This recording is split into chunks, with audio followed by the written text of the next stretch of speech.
नमस्कार, commodity roundup में आपका स्वागत है। मैं हूं मनीषा गुप्ता। आज बात करेंगे मानसून की, जहां पर हमने जोर पकड़ता हुआ देखा है। अब तक की मानसून की बात करें इस सीजन में तो 5% नॉर्मल से ऊपर यहां पर बारिश हो चुकी है। ऑफकोर्स जो डेफिशिएंसी वाले इलाके हैं वहां पर भी डेफिशिएंसी कम होती हुई नजर आई है।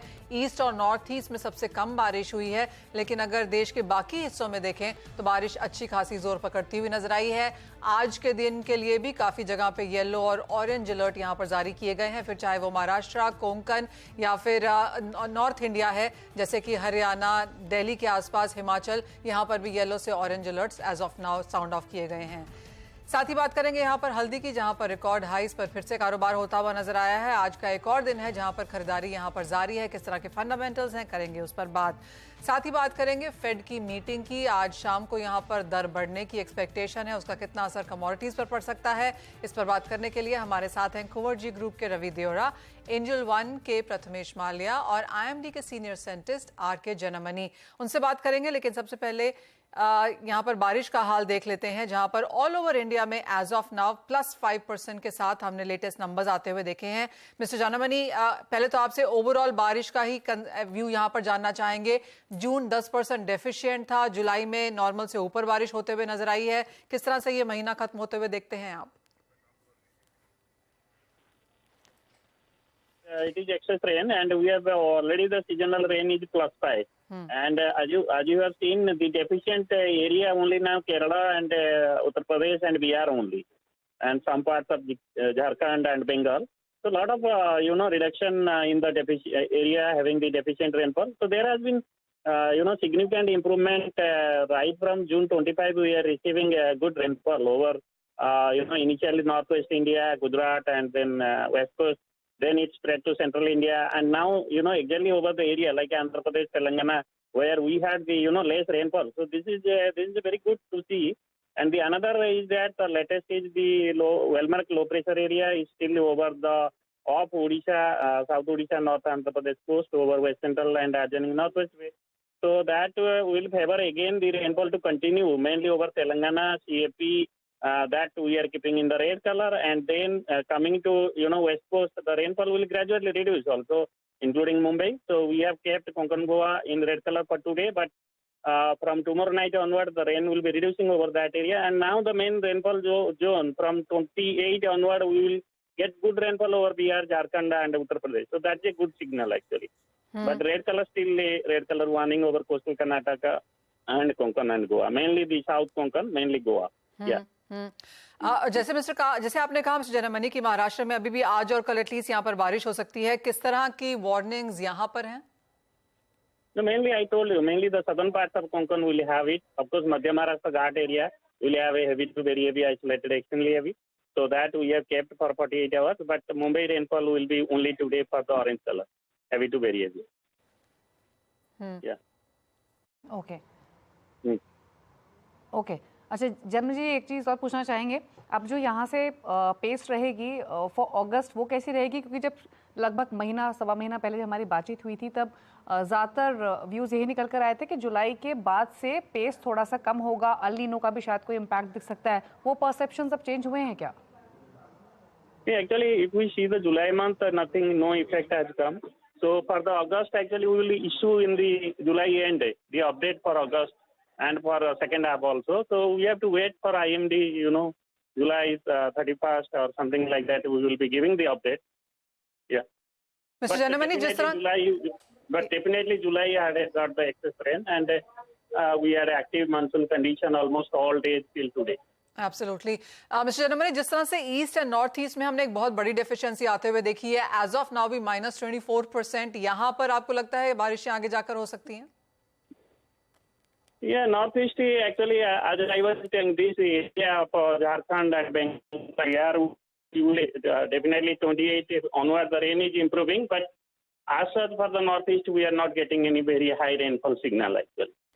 So, but the unique feature is that 2022, if you note, we have Bihar and Uttar Pradesh was also having less rainfall. This is in 2023 we are getting similar trend, but if you see the totality, this year pattern is that we still, a lot of days almost left, and we are getting active monsoon over this area from 28 or 29 onwards. So we have to wait and see actually further. And anyway, our forecast is coming on July 31st for second half, so that will be much clear for August and remaining part of the season, and also status of the El Niño. Absolutely. Mr. Janamani, also जिस तरह से जून गया और जुलाई में access बारिश हुई है, as of now भी आप कहेंगे ये जो मॉनसून का सीजन है ये नॉर्मल रहेगा, जैसे कि IMD ने पहले यहाँ पर forecast Yeah, definitely, because you are getting, July month happens to be very, it has a monthly very high contribution, July and August, almost 28 centimeter, and other 2 months are 14 centimeters. So if you are getting, plus 5%, so that shows it will.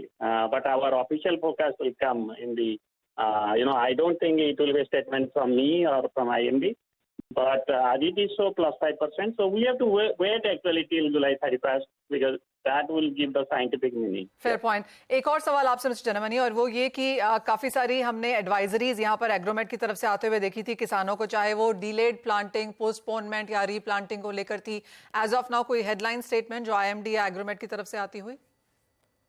Mainly, actually, as you know, that I can tell that, the season, if you see, particularly the Haryana, this, West UP and Himachal Pradesh. So we have, routine very high rainfall right from July 8th, the day, the first, heavy rainfall started there. So again, another 3 days we are keeping in the orange color. So it is mainly the safety of the people actually who are traveling to these, either to Kedarnath or to, anywhere in these areas, Uttarakhand, Himachal Pradesh. They are advised not to actually go, because as you know, still the, situation, if you see today also we got Sirmoor and other districts, Kinnor, all these areas reporting, 115 millimeters. So very high rainfall is still going on, Uttarakhand, Himachal, and it will stay for next 3 days. It is increasing actually. So, and like that I told you, particularly Telangana and Rayalaseema, this class flood, because suddenly you get, extremely heavy rainfall, and you have seen how it was. In Mumbai, you have a heavy to very heavy, almost right from 18 or 19 onward, almost going to complete 1 week. But there was not much flood because you have low tide. But that does not mean, the safety aspect should be seen actually, because you are getting intense spell. So similar also for Madhya Maharashtra, like Lonavala and other area, and coastal Karnataka, we are getting also very high rain. So these are the red colors. So we have to be very careful for next 3 days. Yeah. Okay, शुक्रिया जन्म जी आने के लिए show में और अपने views देने के लिए. तो एक चीज़ तो क्लियर है कि यहाँ से अगले एटलीस्ट जो जुलाई के बाकी दिन है उसमें heavy to heavy rainfall expect आप कर सकते हैं. फिर चाहे वो कर्नाटका रीजन हो, मराठवाड़ा, महाराष्ट्र रीजन ही क्यों ना हो, सेंट्रल इंडिया में भी बारिश ने पेस पकड़ी और यहाँ भी बारिश अगले 4 दिनों में होती रहेगी. अगस्त के लिए हमें आउटलुक आगे मिलेगा. लेकिन एक चीज़ और है, इनफैक्ट मनीषा जी, रवि से पूछ भी लेते हैं कि जब पहले डिलेड मानसून की वजह से सोइंग इम्पैक्ट हुई थी, सोइंग डिले चल रही थी, अब खरीफ सोइंग ने पिकअप ज़रूर किया है. हालांकि पल्सेस अभी भी लैगार्ड्स कर रहे हैं, लेकिन अब कहीं ना कहीं फसलें खराब होने की चिंता है. तो कैसे देखते हैं फिलहाल की सिचुएशन आप, रवि? डेफिनेटली जिस हिसाब से बारिश हो रही है, पर्टिकुलर पहले थोड़ा लेट हुआ और बाद में सोइंग हुआ, तो जो बारिश हो रही है और काफी अनइवन बारिश अभी भी है. कई जगह अभी भी इतना सूखा है, कई जगह जहाँ बारिश पड़ी है वहां पे भी जो क्रॉप में सोइंग थे उसमें फिलहाल डाइवर्जन मिलेगा, क्योंकि इतनी लंबी बारिश और इतनी स्पेल शायद कोई भी ऐसा क्रॉप नहीं होगा कि जो इसमें उसको मींस के जल्दी से अगर ये खत्म नहीं हुआ ये सिलसिला बारिश का, तो वहां पे डाइवर्जन होगा. अभी हालांकि जिस हिसाब से जहाँ पे फेयर बारिश है, जहाँ पे फार्मर्स ने स्टार्ट कर दिया है, तो ऑलरेडी सोइंग तो काफी अच्छा पिकअप पकड़ चुका है. पर्टिकुलर ऑयल सीड्स में 5% सोइंग अप है, साथ में पल्सेस में थोड़ा एक डिग्रोथ है 10% तक का. बट उसमें रीजन थोड़ा अलग है. रीजन वहां पे प्राइसेस है. प्राइसेस में लगातार देखे तो गवर्नमेंट के इंटरवेंशन के हिसाब से वहां पे सोइंग का अभी पिकअप नहीं है. मुझे लग रहा है कि आगे जाके भी ऐसे ही डेफिसिट रहेगा, क्योंकि अरहर है उसमें भी 18% का अभी डेफिसिट है, साथ में उड़द है उसमें भी 10% का डेफिसिट है. तो वहां पे मुझे नहीं लग रहा है कि कोई इतनी रिकवरी होनी चाहिए. मेरा मानना है कि पर्टिकुलर अगर ये मींस के जिस हिसाब से क्रॉप जा रहा है, तो कॉटन है उसमें अच्छी सोइंग की उम्मीद है. अभी भी यहाँ पे और सोइंग बढ़ सकती है. साथ में थोड़ा बहुत शुगर कैन है, वहां भी 3% तक का मुझे लग रहा है कि इजाफा है वो सस्टेन रहेगा. ऑयल सीड्स में जिस हिसाब से ग्लोबली देखे तो प्राइसेस लास्ट 2 वीक में काफी अच्छा रैली एडिबल ऑयल में देखने को मिला है, तो शायद ऑयल सीड में भी थोड़ा डाइवर्जन हो, सोयाबीन को इसका बेनिफिट मिले। तो मेरा ये मानना है ग्राउंड नट को इसका बेनिफिट मिलेगा। तो अभी जो सोइंग के लिहाज से मुझे लग रहा है कि थोड़ा भी डाइवर्जन होगा, तो oil seed as well as cotton का सोइंग है यहाँ से और पिकअप हो सकता है। एक और कमोडिटी आपकी स्क्रीन पे लेके आना चाहेंगे और वो है हल्दी, जहां पर ऑल टाइम हाईज हमने फिर से बनते हुए देखे हैं। यहाँ पे क्या राय है रवि, जिस तरह की तेजी हम ऑलरेडी देख चुके हैं, क्या यहाँ पर और बिल्डअप करने की यहाँ पर अपॉर्चुनिटी है? जरूर से ये पूरी तेजी हमने 6700 से हमने ये तेजी स्टार्ट की थी और हमने लगातार उसमें रिकमेंड दिया था। बट मुझे लग रहा है कि अभी थोड़ा कोशियस होना है, पर्टिकुलर मार्जिन भी बढ़े है, प्राइस भी ऑलमोस्ट देखे तो 3 महीने में 100% का इजाफा प्राइसेस में आ चुका है। तो जिसके पास ऑलरेडी स्टॉक है वो यहाँ पे थोड़ा बहुत प्रॉफिट बुकिंग कर सकते हैं, क्योंकि वहां पे देखे तो जब भी कुछ सोइंग का अभी मीन्स जो उसके सोइंग एरिया है उसमें इतना ज्यादा डेफिसिट रहा नहीं, तो थोड़ा भी डाइवर्सन होके सोइंग अगर बढ़ा तो प्राइसेस में कुछ मुनाफा वसूली आ सकते हैं। हालांकि जिस हिसाब से डिमांड है, जिस हिसाब से लास्ट ईयर के स्टॉक्स है, मैं बहुत बड़े करेक्शन के अनुमान नहीं कर रहा हूँ। मुझे लग रहा है कि एट डाउन साइड आपको मैक्सिमम 12800 12500 ये लेवल मिले तो वहां फिर से अपॉर्चुनिटी क्रिएट होगी। ऑलमोस्ट जिस हिसाब से तेजी चल रहे एक बार 14800 से 15000 तक के लेवल देखने को मिल सकते हैं, बट वो प्रॉफिट बुकिंग के लिए बेस्ट लेवल होगा।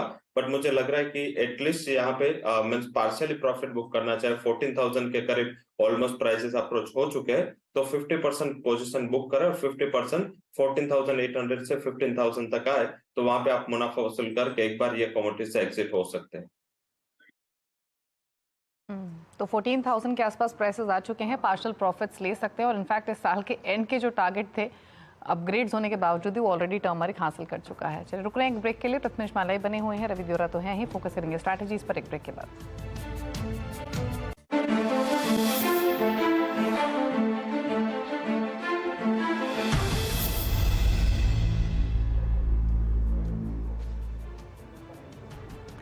आप देख रहे हैं कमोडिटी राउंडअप, प्रथमेश माल्या और रवि दियोरा हमारे साथ मौजूद हैं। फोकस करते हैं स्ट्रैटेजीज पर और बात पहले बुलियंस के कर लेते हैं। गोल्ड प्राइसेस फेड डिसीजन से पहले फर्म है इंटरनेशनल मार्केट्स में भी और डोमेस्टिक मार्केट्स में भी, क्योंकि कहीं ना कहीं एक्सपेक्टेशंस ये है कि शायद 25 बेसिस पॉइंट का रेट हाइक तो होगा, लेकिन यहाँ से आगे रेट हाइक की साइकिल थमती हुई नजर आएगी और इसी एंटिसिपेशन में प्राइसेस फर्म ट्रेड कर रहे हैं। हालांकि आउटलुक बहुत इंपॉर्टेंट रहेगा प्रथमेश कि आगे के लिए क्या ट्रेंड्स इंडिकेट करता है फेड या फिर ईसीबी। आप क्या स्ट्रैटेजी रेकमेंड करेंगे फेड आउटकम से पहले और क्या व्यू है? आई थिंक 25 बेसिस पॉइंट जैसे आपने कहा ऑलरेडी फैक्टर्ड है, तो यहाँ पे कोई सरप्राइज नहीं है। हालांकि इसके आगे का टोन कैसे रह सकता है उस पे मार्केट्स की नजर रहेगी। बट आप अब पूछेंगे यहाँ पे ट्रेड क्या लेना चाहिए, मेरे ख्याल से रेन बाउंड जोन में स्टक है ये पर्टिकुलर काउंटर, ऊपर में 60,000 नीचे में 59,000 रेंज में। बट यहाँ पे मेरे ख्याल से स्ट्रैटेजी पर्सपेक्टिव में 59,370 के पास में सेल करना चाहिए, 59,530 का स्टॉप रखना चाहिए, नीचे में टारगेट 59,000 के लिए रहेंगे। प्रथमेश, आप यहाँ पर क्रूड को कैसे देखेंगे, क्योंकि 4 हफ्ते की तेजी के बाद इस हफ्ते भी यहाँ पर बढ़त देखने को मिली है और 83 के स्तर पर अब पिछले 24 घंटों पे ये चार्ट्स पे स्टेबल रहा। मुझे सवाल था ये। हाँ जी, आप प्रथमेश। हाँ, तो यहाँ पे क्रूड में जो बढ़त आनी थी वो आ चुकी है। मेरे ख्याल से यहाँ पे आपको थोड़ा सा रेजिस्टेंस स्टिफ होते हुए दिखाई देगा। तो यहाँ पे क्रूड में आज के सेशन के लिए स्पेसिफिकली बिकवाली की सलाह रहेगी। अगस्त वायदा 6520 के पास में सेल करने की सलाह रहेगी, 6590 का स्टॉप रहेगा, नीचे में टारगेट 6380 के लिए रहेंगे। ओके, बात अब बेस मेटल्स भी कर लेते हैं, जहां पर कल तो एक तेजी दिखाई दी थी लेकिन प्राइसेस आज फ्लैट टुवर्ड्स नेगेटिव बायस के साथ ही ट्रेड हो रहे हैं। और इनफैक्ट रवि, जो रेंज नियर टर्म में बेस मेटल्स ने बनाई हुई उसी रेंज के अपर बैंड पर आकर रुक गए हैं। कल हालांकि तेजी थी, क्या व्यू है बेस मेटल्स पर और कोई ट्रेडिंग स्ट्रैटेजी? मेरे हिसाब से कल के बड़ी रैली थी, उसके बाद का एक कंसोलिडेशन है। बहुत ज्यादा मैं गिरावट के एक्सपेक्टेशंस नहीं कर रहा हूँ, क्योंकि काफी टाइम के बाद चाइना में जो स्टिमुलस है उसका कुछ वर्कफुल लग रहा है और आगे शायद ये प्राइसेस को सेंटिमेंट सपोर्ट करे। हालांकि फेड का इवेंट ये सबसे बड़ा ट्रिगर है, कल ईसीबी का इवेंट है, उसके अलावा बैंक ऑफ जापान फ्राइडे अपनी पॉलिसी देगा, तो काफी इवेंटफुल 3 दिन है। ग्लोबली देखे तो काफी मेटल कंपनी उसके रिजल्ट पे, उसके बाद उसके जो भी कंपनी से उसका आउटलुक के लेके भी कमेंट आएगी। 2-3 दिन में आप निकल के प्राइस देखे 20,800 से लेके 22,500 पहुंच चुके हैं। मुझे लग रहा है कि मोमेंटम शायद आगे आगे और एक्सटेंड हो सकता है। आज थोड़ा day of consolidation before Fed event हो सकता है। ओवरऑल मुझे लग रहा है कि बॉटम बन चुके हैं प्राइसेस में। कॉपर मेरा प्रेफर्ड पिक रहेगा। नेक्स्ट जो कॉन्ट्रैक्ट अगस्त कॉन्ट्रैक्ट, इसमें बाय करके चले। कॉपर का अगस्त कॉन्ट्रैक्ट बाय करें 738 के करीब। स्टॉप लॉस लगा सकते हैं 730 का। अपर साइड 752 तक के टारगेट की मैं उम्मीद अगस्त वायदा में कर रहा हूँ। वही जिंक में भी 219 के करीब अगस्त कॉन्ट्रैक्ट चल रहा है, बाय करें with stop loss of 217। Upper side 222.80 तक के लेवल की उम्मीद करना चाहे तो मुझे लग रहा है कि ये तेजी और एक्सटेंड हो सकते हैं। शायद फेड इवेंट के बाद आपको एक अच्छी रिकवरी यहाँ पे आते हुए दिखे तो कॉपर एंड जिंक जिसमें टॉप पिक होगा, क्योंकि उसका चाइना के साथ कोरिलेशन और उसकी डिमांड के साथ काफी अच्छा कोरिलेशन है। आगे और बढ़त की उम्मीद करनी चाहिए। प्रथमेश, आप कैसे देखते हैं मेटल्स एज अ सेक्टर को? क्या आपको भी लगता है कि बाइंग अपॉर्चुनिटीज यहाँ पर हैं? और दूसरी चीज, डॉलर इंडेक्स फेड की मीटिंग से पहले बाद में यहाँ पर क्या एक्सपेक्टेशंस? आई थिंक कहीं ना कहीं डॉलर इंडेक्स और कमोडिटीज का जो इनवर्स कोरिलेशन है वो काफी अच्छे तरीके से प्ले आउट हो रहा है। फिलहाल यहाँ पे डॉलर इंडेक्स हल्का सा वीकनेस है। अगर ये वीकनेस आगे ट्रेडिंग सेशन में भी जारी रहती है तो मेरे ख्याल से बेस मेटल्स, प्रेशियस मेटल्स, सारे काउंटर को एक बूस्ट मिल सकता है। तो मेरे ख्याल से यहाँ पे मैं भी जिंक को प्रेफर करूंगा। 222, 223 यहाँ पे मुझे जिंक में प्रॉपर अपसाइड दिख रहा है। यहाँ पे मैं भी यहाँ पे 217 के आसपास बाई करने की सलाह रहेगी। 215 का स्टॉप रहेगा। ऊपर में करीब 222 के टारगेट रहेगी। ओके, तो प्रथमेश का कन्विक्शन जिंक पर खरीदारी की सलाह है। 215 के स्टॉप लॉस के साथ 222, 223 तक प्राइसेस जा सकते हैं, लेकिन इसे ट्रेडिंग स्ट्रैटेजीज हैं। चलिए, शुक्रिया प्रथमेश और रवि, आप दोनों का ही आने के लिए, शो में अपने व्यूज़ देने के लिए। इसी के साथ एक ब्रेक। मुझे मनीषा जी को दीजिए इजाज़त। ब्रेक के उस पर आप देखिए वायदा मार्केट का एक्शन फ्यूचर एक्सप्रेस में। नमस्कार।